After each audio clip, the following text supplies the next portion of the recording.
Today on Will It Burn, we are gonna ignite some soap bubbles on fire. Behind the scenes, we just prepared some water with a flask and a beaker, and in the beaker we put some liquid soap in. Since we're going to be igniting the soap bubbles on fire, we put a thermal sticker on here to keep track of the heat and make sure we don't start a fire.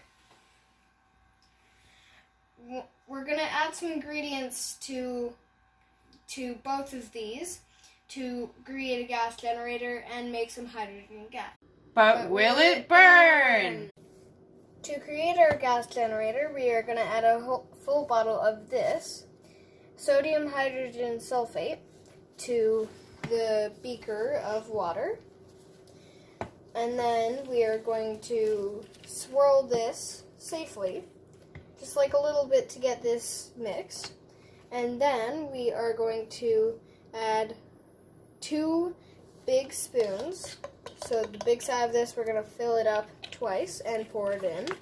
It is sodium carbonate, which is going to take all of the oxygen out of this mixture.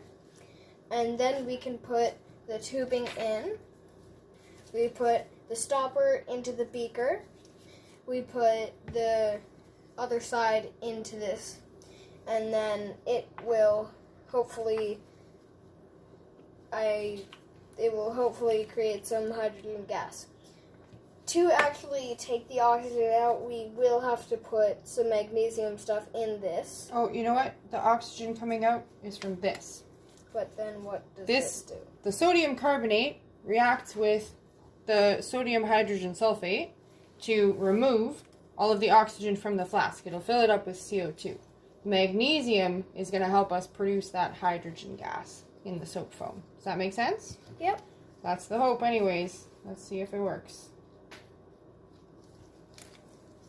Having some technical difficulties with this bottle. Bear with me. Did you pop the... Now that I taught my mom how to open the bottle, I'm going to pour it in. 2 big spoons. 1 and 2. So now we put it in here. We do not swirl it. Don't see anything happening quite yet, but I'm sure that it will. No, we don't. Now the oxygen is starting to rise up and come out of here like a soda or like a fizzy drink. And so now we put the magnesium strips in. We put all 3 strips inside. We put the stopper in, and we put it in there. This will create a lot of foam, which we will then light on fire. Ooh. Now the magnesium is, I think, dissolving. It seems like it is. Anyway, it's producing hydrogen gas. Hey, why don't you tell our viewers what we did to your hair while we were preparing here?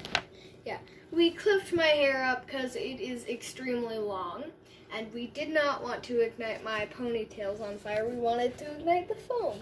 Important. So if you have pigtails at home and you're going to recreate this experiment, you make sure you have a hair clip.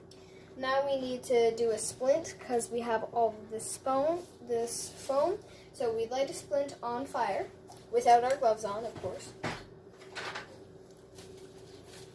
Don't want to ignite our gloves either. That's not a good look. No, we don't. I like the way it's foaming up. It is foaming up a lot. So we're going to light this on fire. I'm going to let you do the honors here, kiddo. Okay. Can you go and turn off the lights? It Surely will look will. way cooler. So we're going to turn off the lights and, turned dark. I got your back, Jack. Yeah, you do. We ignite the... Did that scare you? Yes, it did. Okay, so it did not exactly catch on fire. Can you do it next? Yeah, of course. Was it a little frightening? It really was. We're going to let it build up a little bit more soap foam there. We're going to try this one more time. That was pretty cool.